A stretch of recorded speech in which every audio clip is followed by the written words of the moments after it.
Hi hello నేను మీ రాధమ్మని. ఈరోజు చేసే రెసిపీ వచ్చేసి కొబ్బరి పాలు చేసేద్దామండి. కొబ్బరి ఒక టెంకాయ అండి ఇది. దీంతో ఒక 2 గ్లాసుల పాలు వచ్చేస్తుంది. అంటే మీడియం కొబ్బరి ఇది.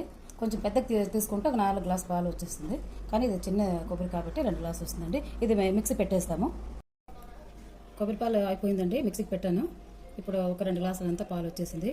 ఈ కొబ్బరి పాలు నుంచి మనకి బెనిఫిట్ ఏంటంటే, మనకి క్యాన్సర్ ఉన్న వాళ్ళు కానీ ఇది తాగేస్తే మనకి క్యాన్సరే పోయిస్తుంది. అంటే కొన్ని రోజులు చాలా ఒక 2 సంవత్సరాలు అట్లా తాగాలి. తర్వాత కడుపులో పుండు నోరంతా ఇదై ఉంటుంది కదా, ఆ పుండుకు కానీ వాయిందే అంటే ఒక 6 నెలలు కావాలి ట్రీట్మెంట్ తీసుకున్నానంటే. ఇదే మనం పాలు తీసుకున్నామంటే ఆ పుండు అంతా క్లియర్గా అయిపోతుంది, మనం హెల్త్ కానీ బాగుంటుంది. ఇంకొకటి మనం ఇదే పొద్దున పూటలో మనం తాగినామంటే ఇది టిఫిన్ తినేదే అక్కర్లేదు. అంటే చాలా బెనిఫిట్ ఉంది, చాలా మంచిది పాలు ఇది.